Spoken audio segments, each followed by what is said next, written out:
What's happening, everybody? Thanks for tuning in to the Still Knick Fans podcast. I'm your man, Ron. This is my brother, John. What's happening? What's going on, my bro?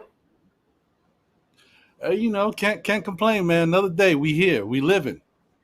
We're doing it up, right? Another podcast. What we at? Number 30 Yeah, man. already?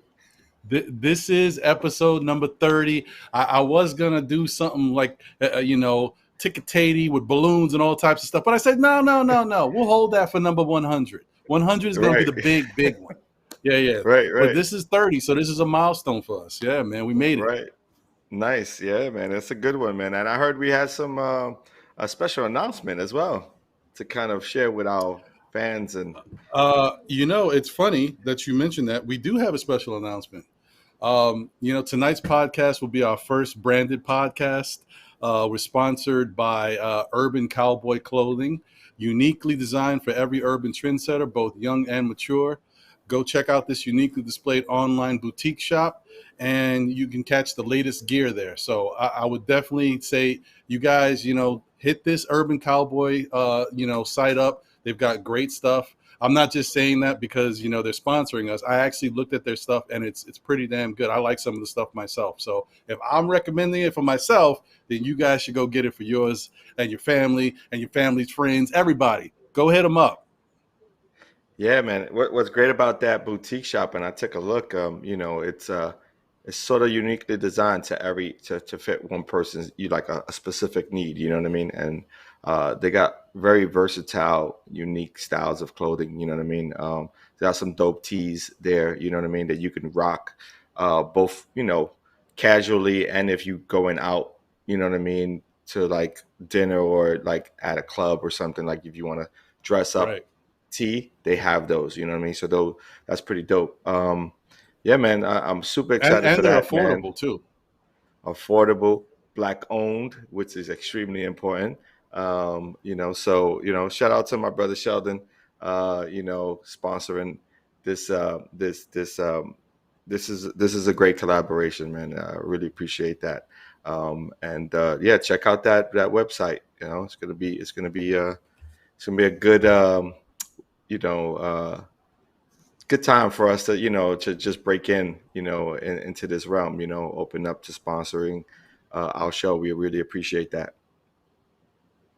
Yeah, we definitely want to support great entrepreneurs with their designs, and Urban Cowboy is just one, hopefully, of a long line of other sponsorships we'll look to adding to the show. But the key is we don't want to just take on anything. We want to do something that makes sense for us, and also something we believe in. So Urban Cowboy is our Absolutely. first. Definitely go check them out. Check out their site. Like I said, I looked at some of the stuff myself. I'm going to be purchasing some stuff because it looks like the type of stuff I would wear. So I would definitely go Yeah. check them out. Yeah, absolutely. Same here. All right. So what we got, man? Today's media day, huh? Mm-hmm. Uh-huh. Hold on, a little parched. Yeah, it must be all that media interview stuff that got me parched. See what I did there? I see you. I see you. Yeah. Today is Knick Media Day, people, and so, um, you know, I want to say that Media Day is kind of one of those things. It's almost like the media day before the Super Bowl week. You know what I mean? When you got the Pro Bowl and all that, it's like, you're hoping that you hear something really interesting, and that something piques your interest, but it's pretty much par for the course. Right. It's another year where they're gonna, and actually this year I don't think is probably been as exciting as media days in the past because of COVID and everything. Like in the past, you'd have Mitchell Robinson running around with a microphone, interviewing, Right. cracking jokes on his teammates. It was real fun, real exciting. Hmm. But Right. they make the best of it. But I miss the old media days. Those were pretty fun. Yeah, the live and in person is a little different. You know what I mean? Now that people are like Right. jumping in via, I don't know if they use Skype or if they use some sort of virtual platform, and then there may be a handful of folks that are allowed to attend the day, and I'm not really Yeah. I sure. think they try to keep it limited, but yeah. And even they don't even open it up to the same amount of media that they did in the past. So Right, right. it's a little bit more streamlined because of COVID and everything. But A little bit low that key. being Yeah. said, yeah, it was still a nice time to see our Knicks. I've been Hmm. chomping at the bit, waiting for the season to start. I need to see some basketball, It's and it right was good here, to see man. They're these guys out practicing. there. So, Yeah, it's right here. They're yeah, yeah, practicing. So exactly. that's pretty dope that they're starting to get their practice in, and it's pretty much almost time to go, man. They're revving up. They're revving up. Everyone's paying attention to the playbooks. They're learning. And that's important, man. This is the first part No, of I agree. building chemistry. So. Yeah, no, I'm really really excited about this, and it was nice to see the guys all. I think this might have been the first time the guys are all, like, most of them are all together, because Hmm. they haven't been able to be in the same building. So it Right. was cool to see Kimba and Fournier and Randall and RJ and Rose. Like, Right. it's a nice feeling to see them start to come together. Um, Yeah. Let It me was ask you, interesting how they put did the you? core, though, right? To do the media day, the core. Oh yeah, of course. That makes Like that sense. It core makes right there sense. makes perfect sense. It's like we talked about sort of like the roles of the top six players. You know what I mean? What is that going to look Right. like? Top seven players, and it seems like this is going to be the core of the rotation of that team. Of course, you didn't see Nerlens Noel or Mitchell Robinson. And now that we know that Mitch Robinson will be starting the year out, probably on the injured reserve list until he gets a little bit back healthy, getting some games in. They're going to have him around. They don't want to. They don't want to rush him back. So that's good. That's good news that he's healing properly and they're taking their time with him. It's a long Yeah. season. I want to talk. I want to talk about Mitch a little bit. We'll get to it. Yeah. All Quick right. question: What is, just overall? What's your takeaway from today's media day? Um, Today's media is interesting. My biggest takeaway is like almost the automatic camaraderie. There's this Mm, automatic camaraderie going right into it. Like each of these players are veterans. Outside of right. Barrett, everyone else was a veteran that had the chance to speak today, and so they Right. understand sort of the ins and outs of media day and what Mm-hmm. to say and what not to say. And I thought it was extremely important the way that Rose quiet quieted the buzz around who's going to start this, to begin the season. He was like, we're going to get that out the way. You know what I mean? Like That's what this I'm is his, talking about. this is going to be Kemba's team. He's a New York native. It's just his time to shine. I'm gonna play my role. I'm not worried about minutes, and we're gonna take it from there. And they're gonna play off each other, which is great because also he gave a little bit of backstory too about how they played against each other in high school, and Mm-hmm. Mm-hmm. Kemba got They the used to one have up some on him. battles. Yeah, so Yeah. that was interesting to see because I didn't know. I knew they were about the same draft class. I don't know if they were the same exact draft class, but they were around the same time. But just to see, that he's embraced Kemba coming to New York, coming home to Mm-hmm. play for the Knicks, and is willing to give him the reins, because he understands that he's going to have, it's who ends games, you know what I mean, and he's going to have his Right. opportunities to end games alongside Kemba Walker, you know what I mean. It's a hard duel to kind of defend, so it's going to be I interesting. agree. And I'm glad he touched on that, because you know what, Kimba's been alluding to it for a minute, but he never really kind of mentioned how those battles went. I would wanted to hear a little bit about, and also hear Rose's side of it. Yeah, So that was pretty yeah, cool. yeah. Um, I think that you nailed it, because that's exactly what I took away from it. Soon as he talked about the fact that he'll be coming off the bench supporting Kimba, I thought that was great, and I think that's kind of like what you need to do. Yeah, of course, Thibodeau wants to have position battles, to make Hmm. sure he gets the best out of everybody and people improve. But you don't really need that from Kimba and Rose. You know what you're Right, getting from those guys. So it right. was nice for him to say that. And I think it's the right move. I think it's the right mindset. And it just shows, Hmm. man. I don't want to jinx it, but this Nick team seems like, they got it together as far as mentality wise. So that's Yeah. good. That's a good thing. Yeah, another one of my big takeaways was Randall taking accountability for his play in the playoffs, Uh-huh. right?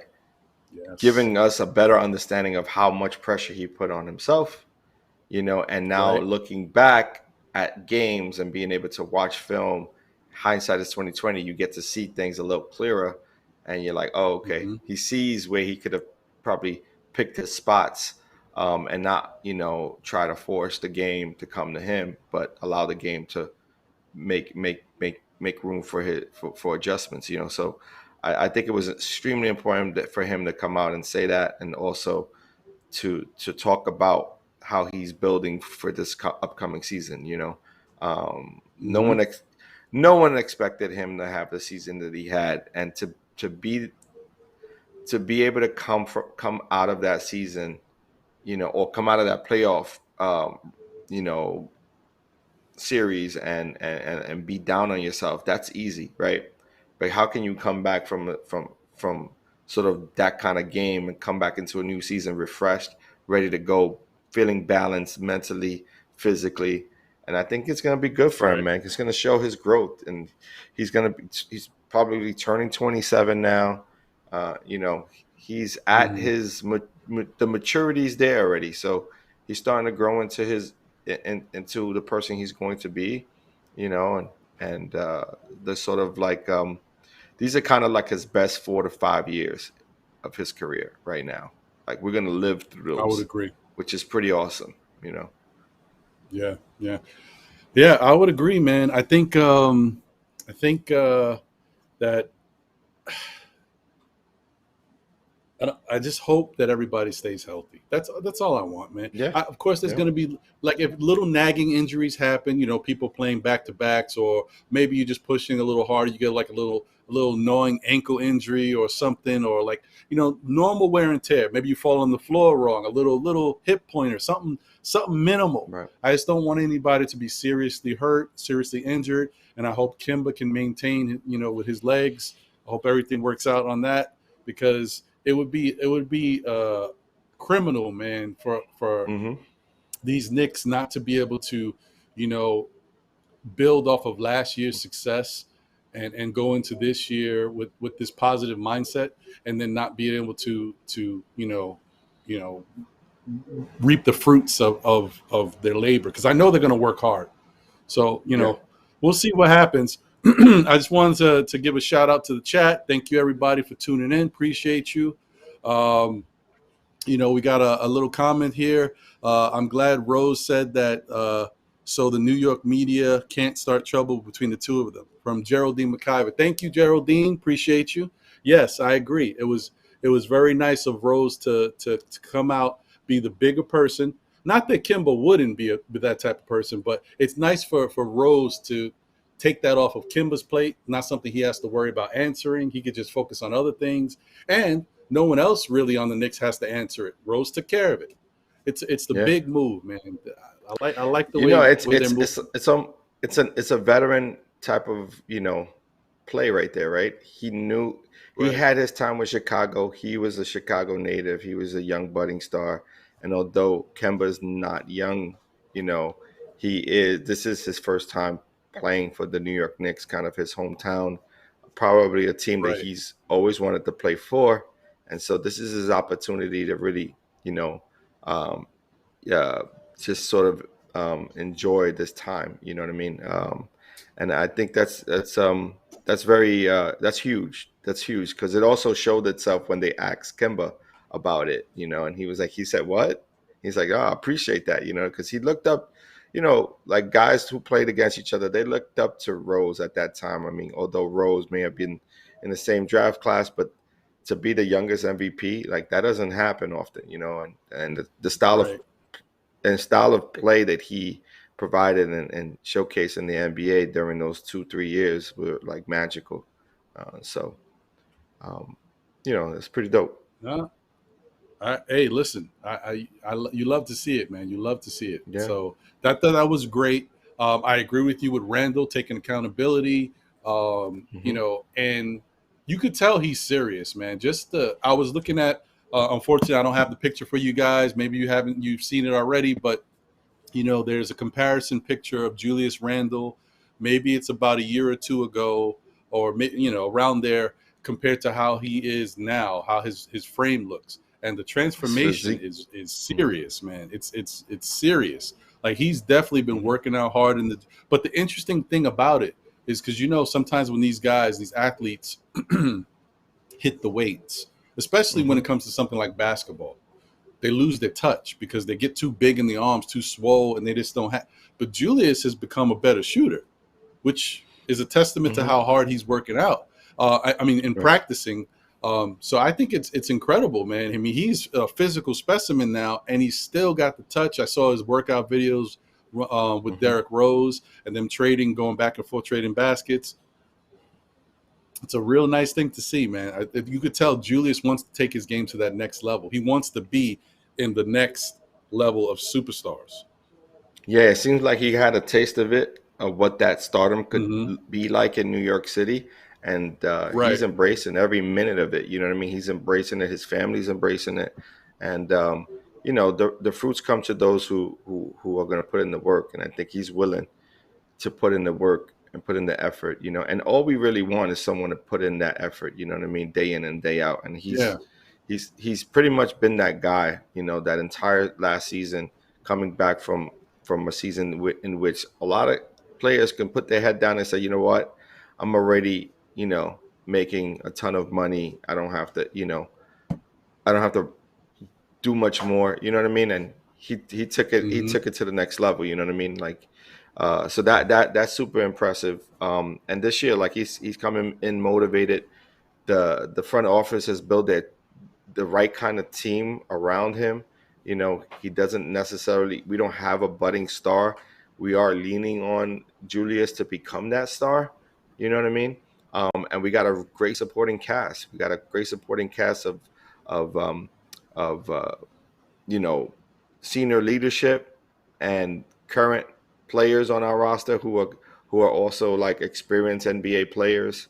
Your Right. Fourniers, your Kemba Walkers, and and then you mix in the young fellas. And that's sort of the thing when you talk about nagging injuries. God willing, we don't have anything more than that. But with those nagging injuries, we have strong depth department. Like we're strong in our depth. So it's going to be Hmm. extremely important that these kids, really come in ready and prepared, to learn and to grow with the team and know their role. This is a big year for Obi. This could be potentially a big year for Knox. Um, it's definitely going to be for Barrett. As you've seen in this press conference, he talked about how he's willing to be their number one uh, defender. Right? We talked about this a few weeks ago, which is pretty cool Right. because we talked about like he could potentially become our best defender. Um, and he has all the tools. He just has to put it all together. You know what I mean? But he's willing. Right. He's willing. He's putting it out there. He's putting it in the world. So, expect him to be on the best guys. Up against the Jimmy Butlers of the world and Ben Simmons and guys like that. So it's gonna be interesting. It's gonna be fun to see him Yeah. kind of play the two-way game, right? Yeah, no, this is incredible, man. I'm so excited because like we already hear, we know what we're getting from Thibodeau as a coach. We know what the Knicks brought to the table last year. We hear Right. what Mitch has in mind for what he wants to do this year. And now to hear RJ come out and saying that, he really wants to take on the defensive end of the defensive side of the basketball and really become better at that and do what's needed. I don't know. I'm loving everything I'm hearing. I can't ask for anything better, man. I'm on cloud nine right Yeah, now. This is great. it's true. It's true. It's great, man. And he also pointed to, I guess, a tweet that he had seen that talked about because it was saying, how do you feel like your game is going to transform this year with so many, different, NBA and different players, more shooters around you. And he was Right. like, I seen a tweet that kind of showed open space. It's like one on one. And it's like, Barrett going to the basket. And he's like, that's all you could wish for. Is like having open area to drive to, like open lane area. Because at any moment he knows he's strong enough to go by someone one on one, right? Especially Correct. like going downhill, right? He's super strong. He's athletic. He's getting better. He's getting more bounce. Uh, but just to Hmm. have the option of being able to go in and not run into traffic, it's gonna mean the world to him, you know. And if they plan to Yeah, put traffic there, he could just kick it out, you know. exactly. Yeah, man. This is it's what you wish for. Like it's kind of like the perfect scenario for a young a young budding team that is trying to get on that next level. Still taking another step towards something better for the this upcoming year, but Right. it's all moving in the right direction. And I don't know what happened. I don't know who's the orchestrator behind it. Like we want to give Leon Rose the credit, um, and I will give him the credit because he's the man in charge of basketball operations. He's putting everything together. He's pushing the right Hmm. buttons, and he's putting the right people in charge Right. from all the basketball operations stuff to the scouting to the trades to the free agency stuff. Everything's under wraps. We don't necessarily know everything they're doing. They're keeping it hush hush. Even the media stuff, like the way they're handling the media stuff now, and the way that the new uniform rollout stuff that they're doing. Like it just seems to be a little bit more put together this time around. So I don't know, what he's doing, but Right. it's great. It's great. It's awesome. Let's look at how they announced the Mitchell Robinson start, like how the start of his year is going to look like. Who presented that? Didn't come from Tibbs. It didn't come from anyone. It came from Leon Rose, right? Yeah, So yeah, it's like a different take. That would have come out in like a news report by someone who had an inside conversation, and it was like, "Oh, Mitchell," and they would have spin it. They would have spun it, I should say, right. to be like, "Mitchell lost the starting job," right? Mm-hmm. You nix that. Leon Rose comes out and says, "Look, we plan to start the year with Mitchell Robinson, not, playing with us for the first, first couple of weeks until we get him right, and Right. but we do plan to see him this year." And so automatically you're going into the season when Nerlens Noel is your starting center. At some point, Mitchell Robinson's going to come in. He'll probably come off the bench to start just to get some minutes in. And if he plays well and he does well in practice and really, gels with the starting squad, he may get that opportunity again. But until then, the answers are there already, right? So it's not like Right. that anybody in the media can create controversy, which is pretty awesome. You get what I'm saying? Because you know Yeah. how they spin That's things. exactly right. Yeah. Yeah. But I know. I mean, there's good and bad. I know there was some people that didn't love the way the Knicks handled the Mitchell Robinson news. They kind of felt like, well, because it was the whole thing about us loving Mitchell Robinson in a contract year. Hmm. Maybe it came off like they we love Mitchell Robinson right now because we know it's a contract year and we expect him to play his best. If it Hmm. wasn't a contract year, we'd be looking at it differently. I think that's how some people took the wording. I Right. don't know if that's necessarily the case, but on the flip side of things, listen, Hmm. we love Mitch for his potential and what he can do and what we've seen, but we haven't Right. seen enough of it. He's always been Right. hurt. So, I mean, maybe as an organization, you can love a player yet still be cautiously optimistic about, what he can bring to the table. And I think that's fair. Hopefully Mitch looks at it the same way because what we don't want is for Mitch to feel alienated or feel a certain way like, the Knicks are kind of writing him off, which I know that's not the case. Right. The great thing about this all though is that we have leadership now, right? When you think about your Roses of the world, your Kemba, you even have Julius stepping up as a leader, to talk to these young players and say, "Hey, listen, I've been in your shoes." Julius came Right. back from injury, like serious injury that could have Yeah, derailed actually his that's true. career. You know what I mean? Someone like that can speak to kind of his growth and say, "Look, give us some time. We got a good core of players here. We love you as a teammate. We love your game. Build with us. You got the right people in place. Tibbs is gonna fight for you. If you come to practice, you do what you're supposed to do. Tibbs is if you become Tibbs' guy, he's going to fight for you. Same thing goes for Taj Gibson. He can talk to him. He can speak to that. He can speak to that culture that Tibbs has created in multiple places, specifically Chicago, but now with the New York Knicks, he's bringing that same sort of environment, and he's just going to be straight out honest with each player, which you have to, and you have to like really respect, as a player. You may not Mm-hmm. like it all the time, but you respect it. At least he's upfront with you. He ain't talking on the side of his mouth, to like leadership. He's Right. telling you what it's going to be.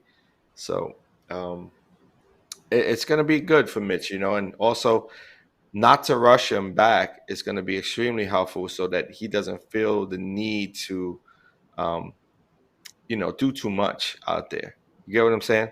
Like Mm-hmm. if he comes in now, he may feel like he needs to, you know, put some numbers up, and maybe it will affect his game. Where Nolan's is coming in, he knows what his role is, right? He's not Right. expected to do but what he does well, and so once Mitch gets back, he can hopefully we're in a winning streak, and we're not falling behind anyway. And if we're Right. right in the if we're right in the mix, then Mitch is going to come right in and just provide an additional spark. It's like having, a high quality player come in mid season is extremely valuable to any team. No, I agree. I agree. I'm definitely more optimistic and not, I'm not gonna, you know, create controversy where there is none. I'm hoping for Right. the best, and I think that this Nick team, all in their minds, I think they feel like, I mean, they give off the impression like they know that they're a good bunch, like they have a good Yeah. camaraderie, like you said. It seems like they actually enjoy being a team together, So Yeah. I don't think that negativity stuff is there. I think Mitch realizes what type of team they have now because remember he got to sit out and watch their success last year, so he's like, yeah, Right. we're pretty good. And then we got Kimba Right. and we got Evan and we got these young guys. We should be Mhm. even much better. Right. So the question lies in, now that we know this news about Mitch, right, and we could Hmm. expect him to be out for maybe a couple weeks, which Hmm. I'm surprised, man, because he was out for quite some time, and for that foot to still not be fully healed and him to be back, I'm a little surprised. I, Maybe I it's the I think they're extra taking their weight he time. put on. I think they're taking Yeah, their maybe time. that. I think they're Mm-hmm, taking their time, and they don't want it to be blown out of proportion, right? They don't want it to be mm-hmm, like where, oh, he's still injured, he hasn't like it hasn't fully healed. I think they're just taking their time with it. He's gonna be in practice. They agree that he'll be practicing with the team, so it seems like he's only gonna be a couple of ways, maybe a month in, and then you will start to see him slowly but surely. Not trying to bring him in along too fast. Now if he starts to miss more than 1 month of games, then I'll be like, then we have to question whether or not it's healing properly. But right. it doesn't seem like that's the case as of right now. It seems like they just want to Mm-hmm. progressively get him into the game and game shape and game moments, and just have them where they need them. Yeah, no, I agree. So I mean, I feel like that's a smart thing to do. If that's exactly how they want to do it, I'm all for it. Here's the Hmm. question now, and this is a Yeah. good. Once again, we go back to this whole thing. It's a good problem to have, and one that I actually wasn't expecting. But now, is this the case? So now, knowing that Mitch may be out for a couple of weeks, does this mean we get Jericho on the bench? Because it would make sense. I don't know if they wanted to do this though so early. I mean, it's a strong possibility, but I would have to say that they're probably going to go with Taj as the second off the bench, just because of his I'm just experience. wondering if that's enough. Is that like we're talking I about mean, I don't know. Julius and Nerlens, then Taj and Obi? Is that enough? Like, are we missing one big? That's the thing. I We don't know. could be. We could be. Like I said, I wouldn't be surprised if Jericho, comes up and plays a little with us, before Mitch gets back. That wouldn't surprise me at all. Because again, we're going to see a lot of these young kids depending on how the season plays out, right? we still have COVID protocols in place, even though everyone's, clearly vaccinated. I think the teams are fully vaccinated right now because they want 100% of the crowd and the audience to participate. So um, Right. it'll be interesting to see, how it all plays out. But again, with nagging injuries, you never know. Those injuries, sometimes you feel like it's a couple of days, could last sometimes a couple of weeks, and there's a couple of games where you need to be a DNP, so um, and you can bring up guys from the G League if necessary, right? So it's going to be interesting, man. This is a long season. We're coming out of a fairly pretty much the same sort of season, right? 72 games. We only missed out on 10 games, but we're right back at it, right? So a lot of these guys really didn't get the full rest of an off season because they were Right. kind of really training for this upcoming season, getting ready. So it's going to be interesting to see how many players go down. If they don't, then that's that would be a contribution to the physical therapists and training staff, making sure that the guys are Mm-hmm. are making sure they ice and just be ready. So it's gonna be interesting, man. It's gonna be a fun season, man. But one thing you hit on was there's this kind of aura, right? When you even hear Fournier speak, and they're like, "We ready to go." Like, ain't no team gonna just push us around. Like that's not gonna happen. Like we're Right. gonna be right in the mix. And just having that confidence that comes along with these guys, it's extremely important because um, people like to say it, right? Like steel sharpens steel, right? Is that the term? How's the Mm-hmm. term go? Steel That sharpens that steel. is it. That's it. Yeah. Yeah, right. So you're gonna see a lot of that in their practice sessions, and during this training camp. It's gonna be kind of like the young kids are really gonna see it in action. You know what I mean, for themselves. They're gonna see the Right. tempo, fast tempo, high tempo, and then they're gonna see like really creative playmaking. From each of these guys. Especially the guys who've been in the league for 10, 11 years, not if not more. I Mm-hmm. think Rose is on his 14th season, right? Um, so Is it 14? I think Wow, so. it's a lot. Yeah, yeah. It's been Sheesh. he's Mm, I think this man. is it for yeah. I think him and Taj, right? Both 14 seasons in. Yeah.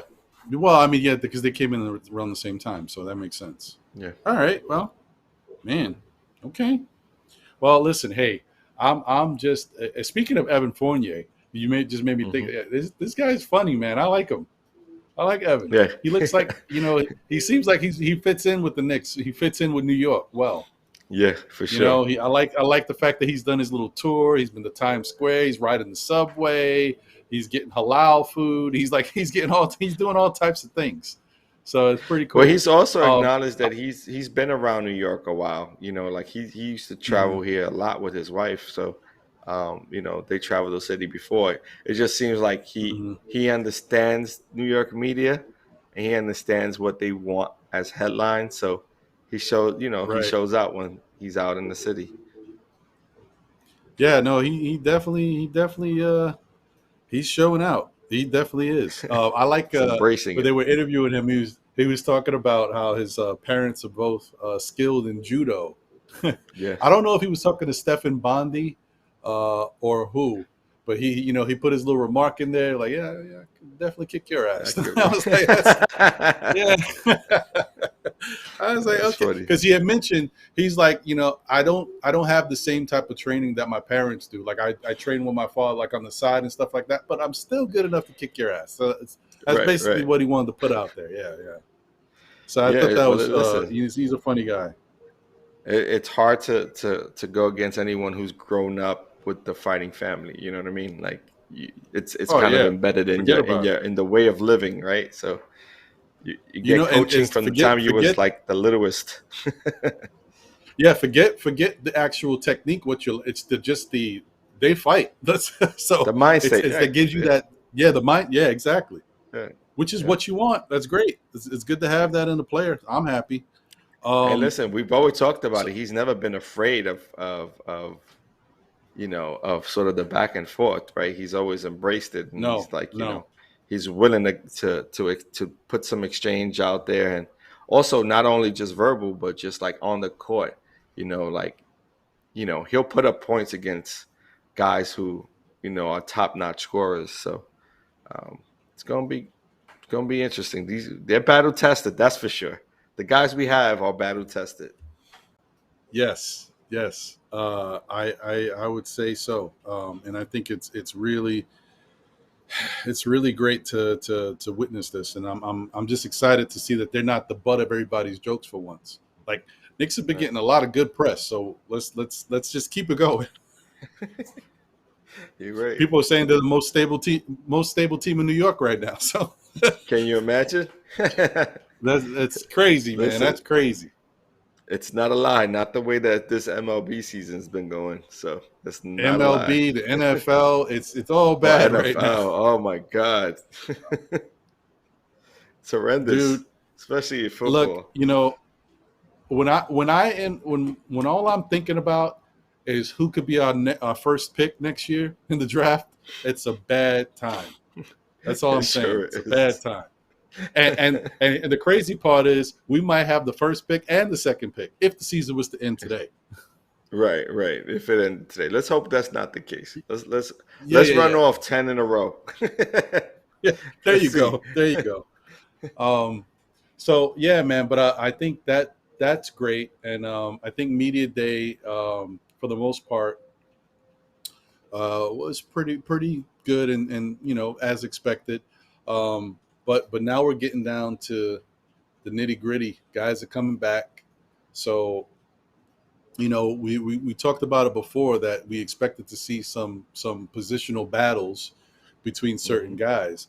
Now I'm wondering, being that, for example, like you said, um, maybe even going with Taj and just having Obi is what they decide to do.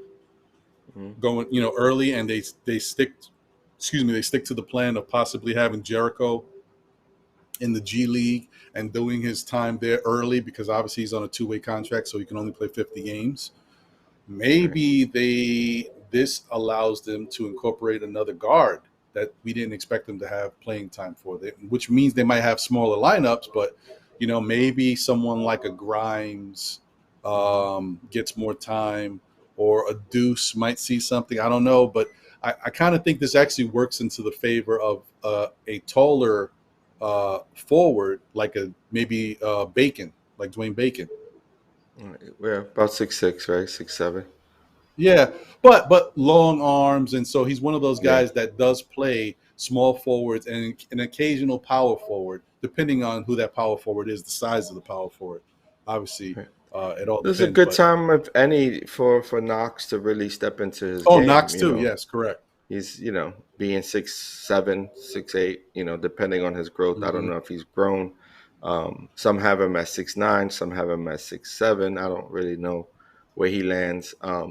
But yeah, I mean, there's possibility. Like, training camp's going to be extremely huge for a lot of these guys to really show what they can provide for this team. You have your players like Quickly, and you have Toppin, and you have Barrett, of course. So they sort of kind of solidified their roles already.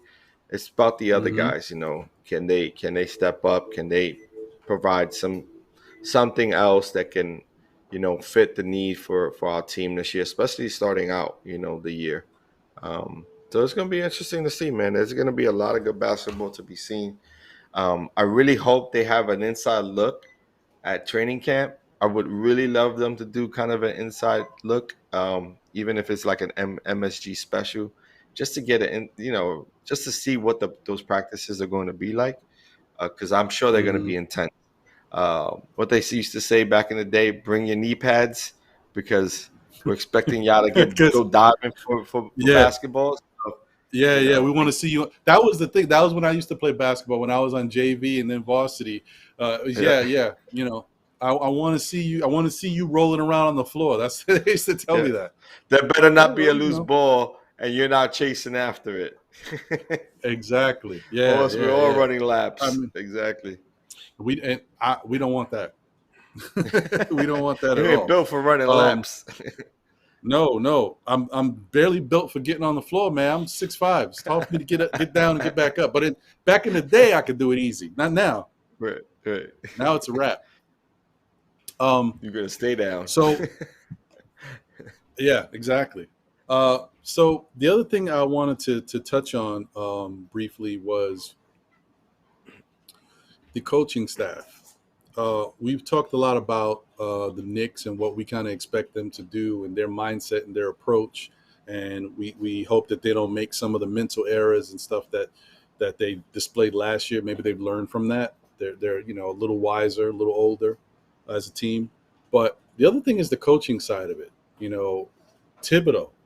Is Thibodeau ready to be able to feel comfortable in his team? He's got a couple more weapons that are veterans. Is he willing to allow them a little bit more of,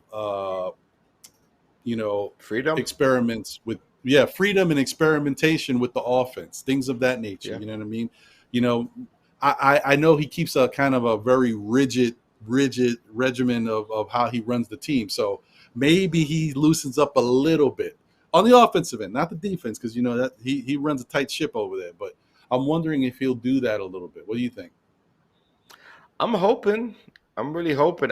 I'm thinking that you'll probably be. We can, if there's any chance that of ever, like any chance ever that this would be able to happen, would be with a team like this. There's some because you have a team of Right. veteran players, right, who understand the game. So if there's any type of freestyling that would be, I could see it with this kind of unit, with your Evan Fourniers and your Kembas and Rose Mm-hmm. on the floor. You know what I mean? Like those three together on the floor at once with maybe a Julius. I could see them being able to freestyle, even with Burks, to be honest, being able to like just lean on the guys to get a basket, because they've been there. They Mm-hmm. understand the game. I could see them playing a lot more free when it comes to fast break, like getting out and running the court. I could see that a lot more. Right. Um, but the hope is that he does allow them to kind of freestyle from time to time and get buckets when we need them. You don't always have to run set offenses if a player feels like he got the matchup right that they want. Mm-hmm. You got to give it to the players on the court to really see it and say, hey, we could take advantage of this. And I think we're going to see a lot of that, especially with Evan, because it seems like that's his game. If he knows he has a matchup problem and sort of Julius, almost the same, they're going to call for the ball, So it'll be interesting to see how that works this year. I think you're right. I feel that way. I'm feeling very positive about what's going to happen with the way they're going to do things this year. I think they've earned themselves a little bit more reign when it comes to experimenting. So, and I'm hoping that Thibodeau, whoever he has that helps with running the offense outside of himself, of course, that they're a little bit more free to try different things, because last year you could see that it's kind of like a Jason Garrett Nick offense. Like we were definitely a little limited in our play calling and some of the things we did. Right. And if we can, decide some way to open that up to give us, the funny thing is now that we have more offensive weapons, we probably don't need it as much as we needed it last year. We needed creative ways to score the ball because it was It's rough, true. We didn't especially in the have, I mean, playoffs. Forget about it. yeah, outside of Burks and Rose, there wasn't that much of versatility when it came to that. So um, Mm-hmm. again, Barrett is going to mature into that. He wasn't that last year. He was kind of, his game was what it was. It was dynamic in his own sense, but it also was not as it wasn't as versatile as it needed to be in order to be that 1-2 Mm-hmm. punch. Um, Right. Julius, had a lot more on his shoulders to carry, right? But you had your Burks and you had your Roses. You had Rose who can provide that as well. But I think this year is going to be a whole lot different when you got a handful of players, both starters and off the bench that can give it to you at any moment. That's like, how do you defend the team that's that deep? This is very difficult. Yeah. Yeah, this is one of those things where I think if we didn't earn it last year, this year we'll Hmm. definitely as a team earn our respect. And I think this is For also sure. going to be one of those where the rest of the league realizes how deep the Knicks are and how good their bench is in comparison. Because Hmm. there's other teams out there, like Chicago, the Bulls, for example, that have a really potent looking starting five, but their Hmm. bench not so much. And Right. that is around the league. You know what I mean? So I Right. think the Knicks that may be the key to the Knicks' success. They may Right. compete and rival teams with their starting five, but the bench is where they're going to be able to take leads or sustain Hmm. leads. So Yep. Because you yeah, got I you think got you that got you got good versatility and sort of like what the matchups look like, because you don't always have to go right, away from a guy because you're taking out a couple of starters, right? I could see Evan playing with a second team. I could see Kemba playing with the second team. I could see Barrett. You know what I mean? Like you can see it.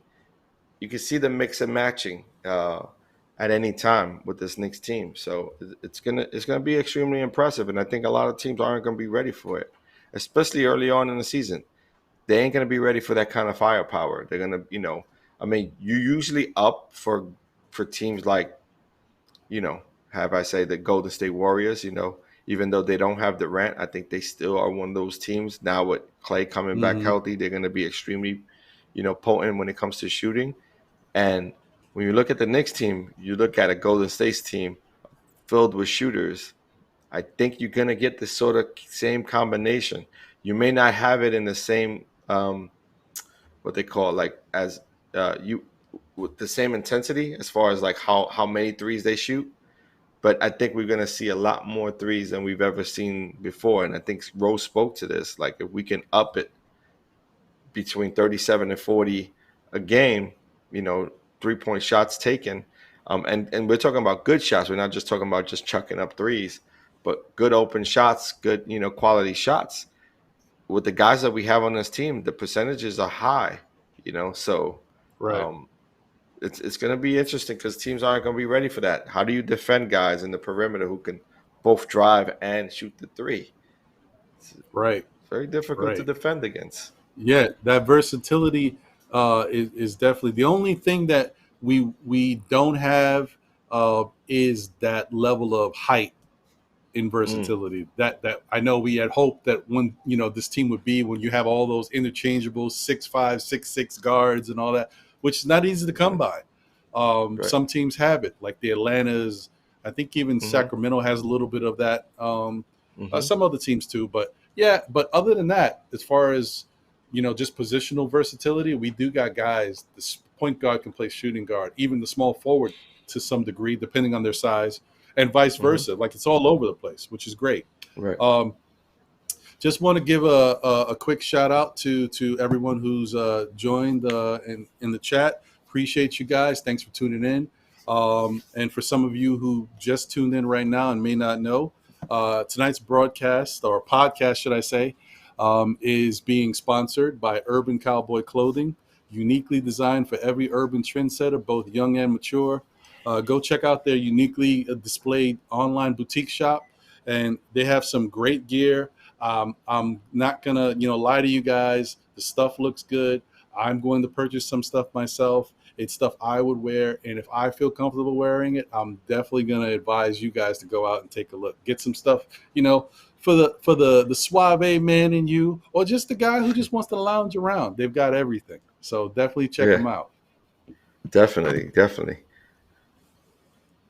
Um, so another little interesting hot take that I heard, and I don't know how you feel about it because we deal with this stuff every year and at different Right. points throughout the year. It's the trade talk. It's the stuff that comes Mm-hmm. out, and they're like, is it real? Is it not real? I don't know. But I Right. figure we wouldn't be doing our due diligence if we didn't touch on it a little bit. And that's the Okay. case. Like right now, the hot rumor is Carl Anthony Towns. Right. Apparently, uh, the Minnesota brass was kind of split on the treatment of how Karl Anthony Towns has been treated over there. Apparently the excuse me, the GM that was just let go was catering and doing a lot of favorable things for Karl Anthony, which he is your superstar and you want to appease him. But maybe they felt like it was a little too much. On the flip side of that, me personally, I don't know exactly what they were doing for him, but I do know the guy had some issues being a young star, and he was a little bit of a diva while being there, but I think he's matured a lot since he's been there. And then he dealt with the whole COVID stuff with his family, and Mm-hmm. then him getting it himself, and then working himself back into shape to come back. I think a guy like that you want to do stuff for, and say that, okay, we appreciate your efforts, so we'll reward you and do what it takes to make you happy. So apparently the brass over there in Minnesota wasn't too happy about that. And then the GM apparently got caught slipping. I guess he was doing some extracurricular stuff outside of his marriage or whatever, and they let him go. So Right. that brought up the whole thing that Karl Anthony Towns is not happy, and maybe he wants out, and maybe he wouldn't mind coming to the Knicks. How do you feel about a Karl Anthony trade on the Knicks right now?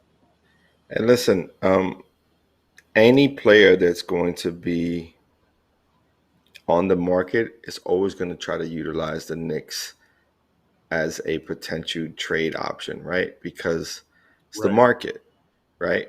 And so right. if you wouldn't be a good agent if you don't, take advantage of this market. Uh, Hmm. so I'll give credit where credit is due. I don't. This is the one thing, right? Towns extremely talented, right? Is he a Tibbs guy? Is the question. Was their time together um, built strong enough for him to fight or push for a guy like Towns? Is the question, or what's in question in my mind. So for me, if Hmm. I talk about if with this, just thinking about overall talent, okay, Right. sure. Would I be willing to give up Mitchell Robinson? I don't know. I'm not sold Mm. on that. You get what I'm saying? Because Mm. New Orleans is already locked up. So unless they're doing a trade money to money and they're trying to even out the cash, then maybe there's a potential there to move New Orleans. But Right. I don't necessarily see it. I don't see it. If there's any front office that can make the money work and make the trade work, it would be a Leon Rose, but it has to be with Tibbs' approval. You know what I mean? Tibbs has to be sold on this kid. Sold on Towns. Maturing and being a player that he can utilize with the team and the core team that they put together. Can he Hmm. coincide with a Julius Randle and take a back seat? Because we're not automatically going to give Towns you know the free reign. It's Right. this would not be Towns' team. Where in No, no, it Minnesota it wouldn't. is his team. You know what I mean? So for Hmm. me, it's all of those factor in. You know what I mean? So um, is there a potential trade? Who knows? That could possibly be. I mean, we've seen strange things happen more recently than before, right? Because who would have thought we would have been having a conversation about Kemba Walker this off season? He wasn't even up for True. debate in most cases, right? True. No one was thinking about Kemba because he was True. locked in. So we've seen stranger things. We've seen what happened with Rose coming here from the trade with Detroit. No one expected that to happen, but again, these are things. Um, I think good front offices make good decisions, right?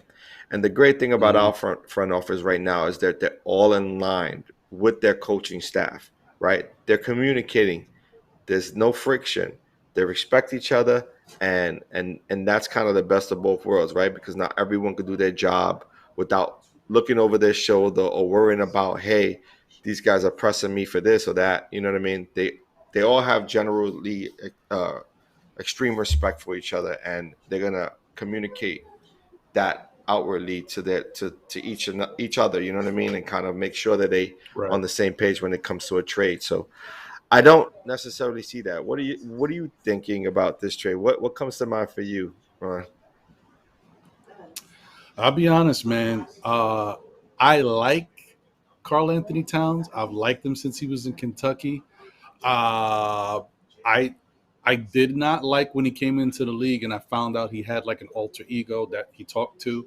I thought that was crazy.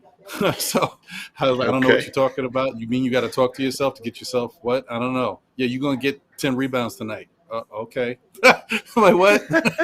but but whatever works. Like, but no, but I like that. I feel like he's matured. I hate the fact that he's had to go through so much tragedy in his life at such a Right. young age.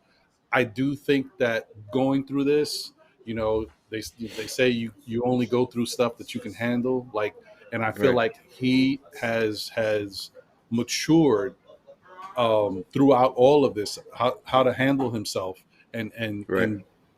basically be level headed and get through things. I also know that he's got a nice relationship, and I think that might Hmm. have given him a sense of peace and steadied his life a little bit. So maybe right now he seems like the type of player that I would want. I thought he was a little too erratic before.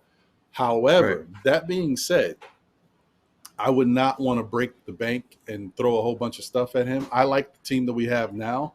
So if you're telling Right. me we can get him and it's at a minimal cost, I'm okay Hmm. with it. But if it's too much to ask, I don't see the point. You have a team Right. that could basically, this team can go to the playoffs.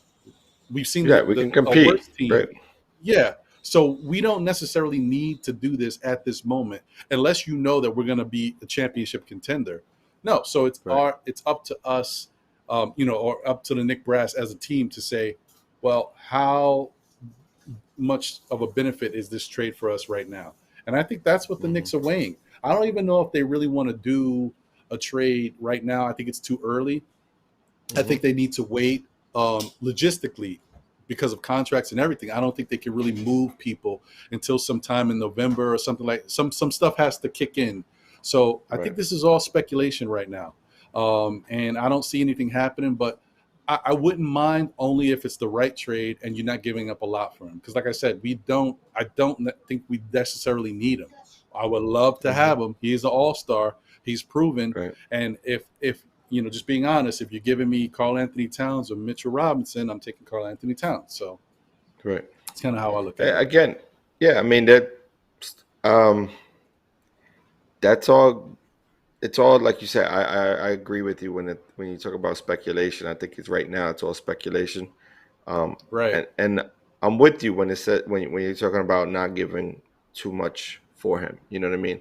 Because right. if the word is out that he wants out, then the leverage is on our side. It's on the Knicks side, the leverage at that point, right?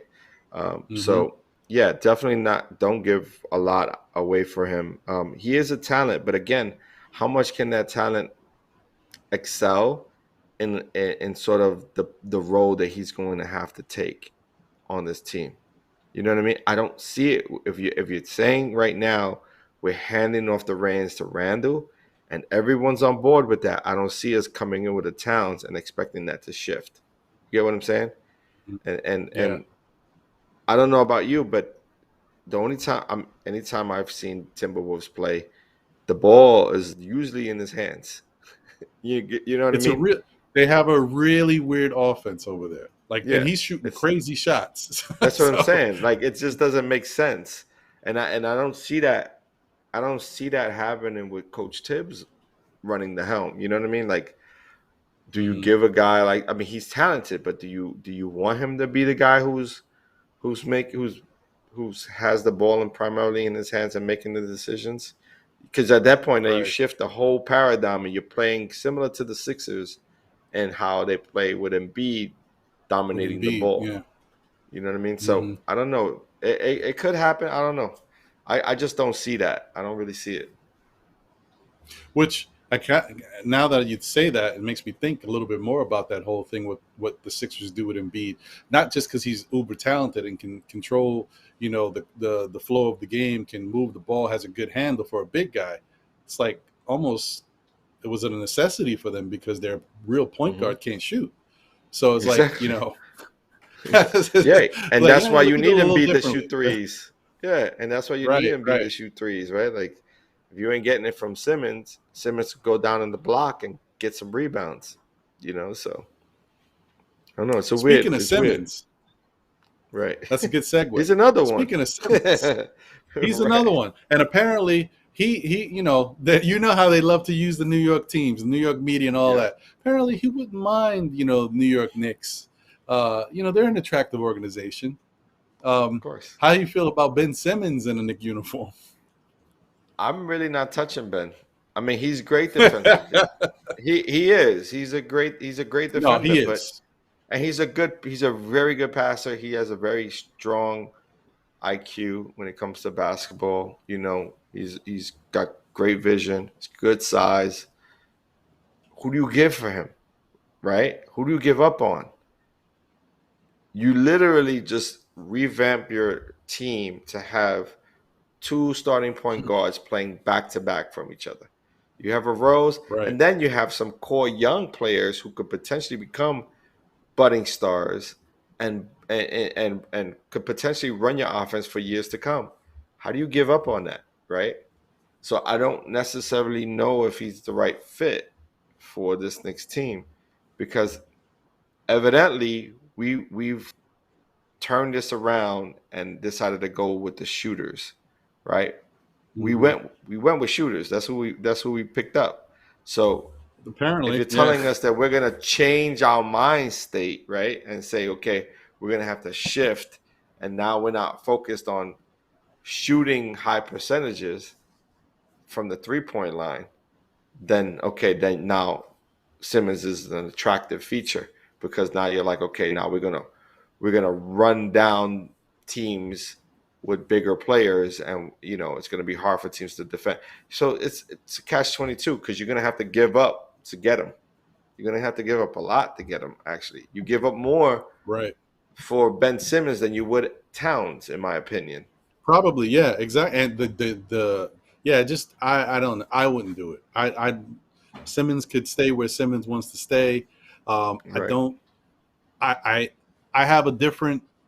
I got a little different take on Simmons. I don't like him because I think he's cocky, and if you can't do every aspect out there on the basketball court, then I don't think you have the right to be that cocky. I don't think you can, get out there and act like you're, LeBron James, and LeBron James can shoot and you can't. So you got to You show me mean something you before you can be that cocky. you mean to tell me that he is not allowed to say he's better than a 79 in NBA 2K? What wasn't No, that a thing no. where he was like, "How they got me at 79 overall" or something like that? You are exactly a 79 because what happens is my defender backs up off of me with you. And so I gotta work hard to Can't get to the shoot. rack. You, Yep. no, yeah, I don't think that And you can't hit free throws. yeah, and I mean, first off, he's already kind of destroyed his value um, as a teammate in a lot of the league's eyes and fans' eyes by the way Yeah, he's that's dealing true. with this Philadelphia situation. People don't want him on their team. People don't want to root for him. He looks like he's a coward, like he's a Hmm. quitter. He's giving all Right. that off, right? Now, I don't know him because I don't follow Philadelphia like that. He's not like he's my favorite player or nothing, so I don't know about him. I don't know how he talks and all this stuff, how he carries himself. From what I Right. have heard, he's kind of the diva. He's a diva around his teammates. He's a diva around the fans. He's a diva. So I think that maybe there's a big sense of entitlement with him. But the Hmm. other thing is, I think I wouldn't be surprised if he feels outside of his own entitlement maybe he's created a monster. So being that entitled and acting that way around your teammates and other people, maybe now that he's got this Achilles heel where he can't shoot and it's hurt his team, maybe they were killing him after that. Like this after these Possibly. playoffs or what have you, they might have been killing him in the off season, and he was like, and making him feel like he's unwanted, and he just couldn't Right. take it. So I don't Mm-hmm. know. I wouldn't be surprised though. You know, that's what Yeah. happens to guys who have that type of personality. You get it back, and it's Right. Can't take worse. it. Right. It gets Yeah, worse, yeah, yeah. especially when you're like the talk of the town, right? Like you're everywhere, Right. and this young generation lives and dies on their phone, right? Like everything Oh, affects them. You know what I mean? Which is sort of where he's at, right? He's a young star, and he wants to be known as a perennial all-star, and he sort of didn't show up this last year in the playoffs, kind of like disappeared, hmm in fact. And so that could take a toll on him again, and if you don't have the backing and support of fans and your teammates and front office, it could just become a lonely place. And he's probably right in that mix right now. So I don't know, yeah, man. More yeah. power to him. I just don't see that. I don't see the Knicks going for either Towns or Ben Simmons. I really think they're staying put, unless like mid-season, we need an addition of some sort, and hmm and we know that, hey, Towns could take us over the hump, or Ben Simmons could take us over the hump, or maybe some other star who's not doing well with their team. And then that's, I think, when the talks are going to start becoming real, because I think we are an attractive destination for sure, even more so now than ever before. But also because we have a lot of assets, right? We have a lot of picks that we've held on to, so that's extremely important when you talk about how you deal within the NBA and with other teams. So shout out to Leon Rose in the front office, and for James Dolan, shout out to you for staying away and just like not being in the public eye and just doing your thing, man. Just let these guys run the organization. You will be fine. No, people will not have you on the front page. That's definitely for sure. So A quiet James Dolan is a fantastic James Dolan in my eyes.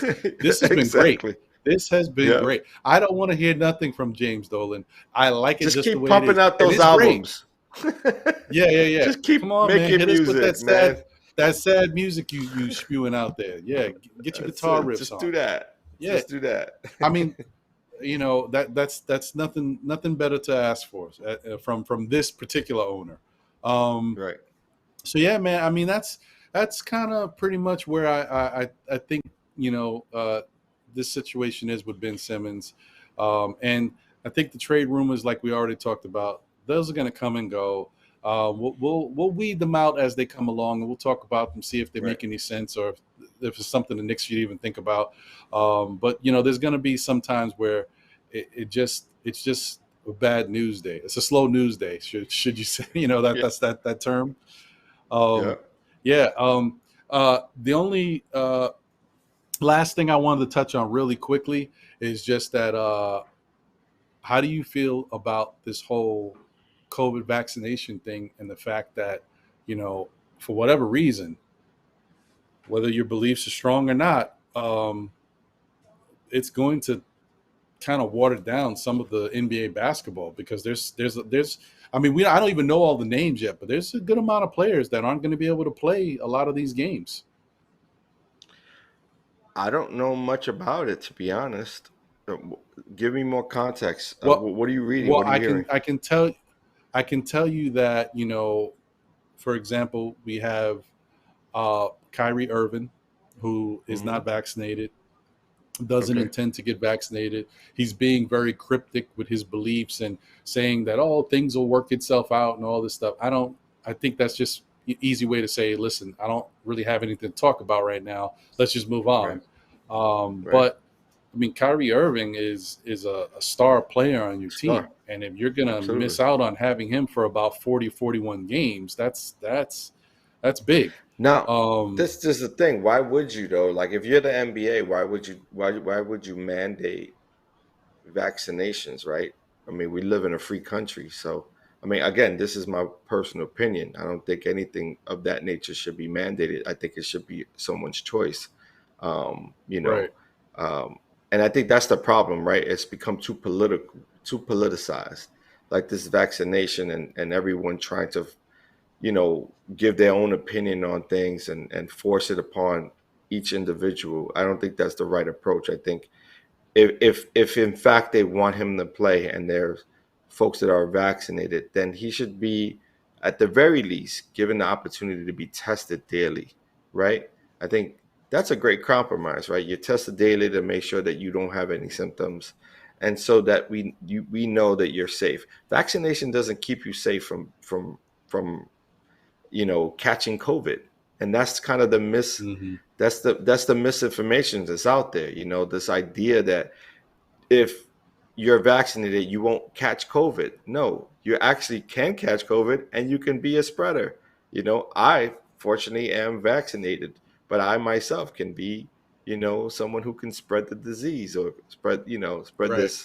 this situation. So it's unfortunate, man. I think the world has or the media has spun it, and these political people have spun it too much to their side, and they're a lot of these folks are benefiting from this situation, and that's sort of disgusting in its own way. Right. So for me, I think the media should just like lay off of it, let the NBA create their rules how they choose to create it, and hopefully they make it fair and an honest, approach at allowing this game to continue. Because at the end of the day, people want some sort of normalcy, and you can't be forcing things upon people who don't really, you know, fall in line with that. Again, it's also culture, religion that plays a part in it. You know what I mean? Like you can't expect everyone to just fill in the role of this Western society that we all live in. So that's my take. Hmm. That's it. I'm gonna leave it alone. Well, hey, man, it's a good take. I think, from what I've been hearing, I think what they've been saying is they understand that the vaccine is not a cure and it doesn't prevent you from getting COVID. Their their rationale for it is the fact that even though these are superior athletes that work out and train, you know, it's a type of virus that no matter how great a shape you're in, it can still knock you to your feet. I mean, knock you Yeah. to your knees. So the whole thing is, if you are vaccinated, chances of your body reacting towards it and not going through as many of the symptoms and different things, or as severe as you would had you not been vaccinated, it can prevent some of that and lessen the ordeal. That's what they're thinking. And plus, Yeah. it's the whole thing about if you're not vaccinated, then the force of the virus will spread faster and it'll affect you stronger if you catch it. So their whole thing is to kind of keep keep it from attacking your body as vigorously as it would had you not been vaccinated. That's the only thing. It's But not that it's that's not going to stop this. That's what they're saying. right. It's not going to But stop that's the you from thing. None getting of it it is or science. spreading it. None of it is scientifically proven, right? And that's the problem. That's the The thing. problem is that Yeah. they're just speaking out of term, and then you get your Fauci's of the world continually lying to the people, and it's like doesn't And help that the contradicting what person they're who saying. Yeah. contradicting everything, right? And the person who runs the CDC Yeah. shouldn't be doing that. Like you're running the world's health, organization. Come on, man. Like it gets a little bit ridiculous, and I think that's sort of the problem that we fall in line is like this misinformation that gets out to the world, and it's not only from when people say it's always the internet. It's not only the internet. It's CNN. It's like what I Yeah. mean. It's like primetime news. It's NBC. It's all these. Right. It's Right. like Right. how am I getting propaganda news from an outlet that shouldn't be giving us From the propaganda major news? channels Like that's supposed to be giving me the major. yeah, right. That's what Yeah. I'm Yeah. Yeah. saying. Like Uh, it's uh, convoluted. It's anyway. At the end of the day, we're free. We're hopefully free to be given a choice to take on vaccination, whether we choose to or we don't, and that should be right. as far as it goes. In my opinion. Yeah. And I like you, like yourself, I'm vaccinated, and Right. still the main thing for me is to try to keep myself away from as much exposure as possible. Keep my Right. outings limited and try not Right. to do too much so that I'm around too much, right? So that's Exactly. the key. no matter what you got going on, just wear your mask when you're in public and talking to people, some crowds and stuff. Just take it easy out there. That's what you Keep that do. distance, bro. You know what I mean? Like Yeah. I've run into people who be like, "Yeah, I'm vaccinated." I'm like, I don't give a shit. Like I'm still staying away 6 feet. Like I don't need to be all up in your face. We can have a conversation from across the room. I don't need to be right up on you. Right. You know what I mean? So yeah, man. it's Just take it crazy. easy out there. Watch out. And hydrate. Hey, hydrating's good. Oh man, I'm at the end of it right here. So if you don't know already, the stance that the NBA was trying to do to try to keep it as easy as possible, they said that they were going to honor whatever the team city's stance is. So New York, it has to be a vaccinated state. You come into New York, you got to be vaccinated if you want to play. Somewhere else, like I don't know, Timbuktu, so they don't want to be vaccinated. You can play there 82 games without a problem, but that's how they're doing it. So as you travel around to different arenas, you can't play if you're not vaccinated, depending on what the state and the city has going on. So that's what they're doing. But well, that's interesting because New York City does not. New York City does not. Right. There's no mandate. Remember, because if you can't get your health professionals to do it, and you can't get your first responders to do it, right? Because they're not mandating them either. They try to, but they're fighting against it. So unless they make it law, they can't make a mandated thing. You get what I'm saying? So right. It's really about the occupation, like inside of an arena, right? So I think that's where they're getting the folks, right? Because if you 130 people or more in a closed environment, in an enclosed environment, then you have to be you have to be vaccinated in order to work within those confines. And that's sort of where they got me at, right? So they're like, oh, you gotta I gotta get back to work. I got my kids going to school, and so I work in a situation where it's enclosed, and it's open to the public, and 130 or more employees that work in there. So we have to be vaccinated, so in order to work from within, man, the space, and which is cool. I mean, I'm not an anti-vax. I've never been, but I also am extremely cautious.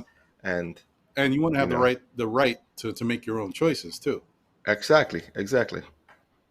So here on the flip side of that, Andrew Wiggins is also a person who doesn't want to get vaxxed, and he has kind of basically taken his stance against it. He stands against it, and he tried to invoke the religious exemption law, and that was debunked quickly. So they wasn't going for that. So he'll be a player that will be missing 41 games. How did they debunk that? I guess they basically said they asked him for proof of why he didn't want to get vaxxed, and how does that fall into the religious exemption law? And he couldn't prove it, or he couldn't get corroborating information to prove it. So that's it. Oh, okay. So he didn't go to the Nation of Islam and be like, I became Muslim. No, he didn't take it to the next step. Hey, well, actually, you know what? Hey, Andrew Wiggins, take it to the next level, brother. Take it to the next level. If you're really about that life, take it to the next level. Last two things about this. A funny, interesting. It wasn't funny, but it's kind of ironic, But it makes sense coming from Marcus Smart, because when I think of Marcus Smart, I think of him like, who is the running back from Seattle, the big guy who used to run through everyone. Marshawn Lynch.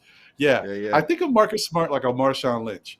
And Marcus Smart said, listen, I got vaccinated because I just don't want to deal with it. He didn't want to get vaccinated, but to avoid the issues, he said, I'm just going to get it.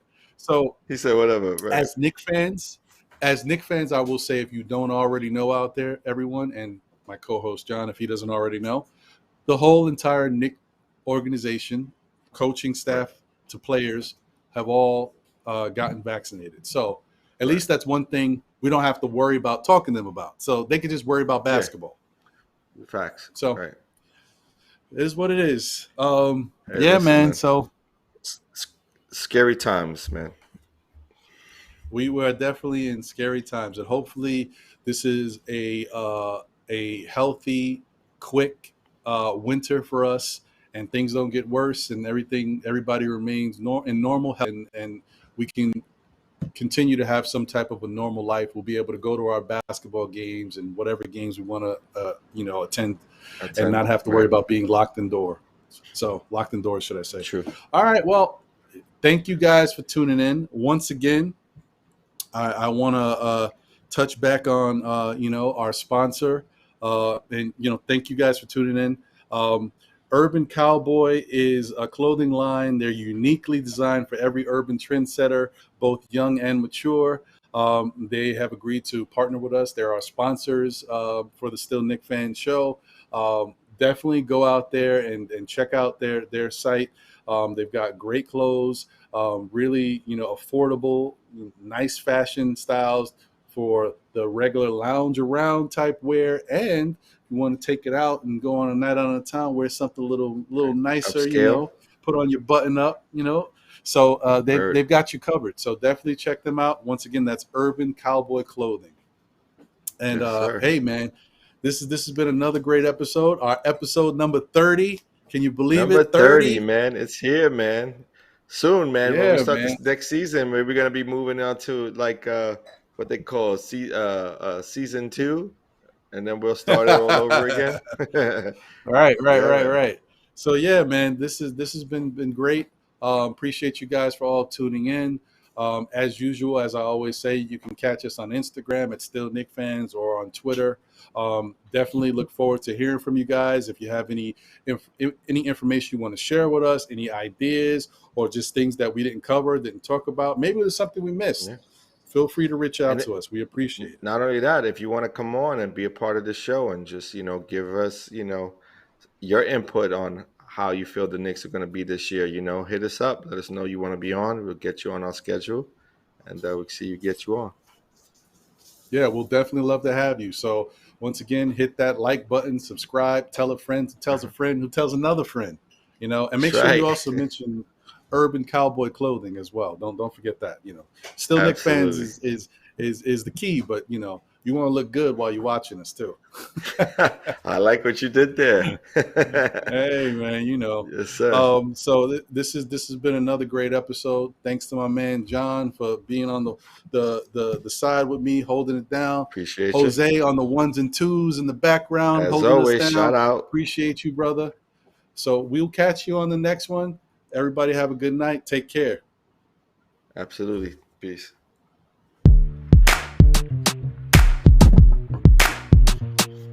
It's a litmus test just to see who's best. Roll the dice, break the pipe, and let's see who's next. Ron and Jon on the mic talking New York Knicks. We be rooting and recruiting for the boot camp click.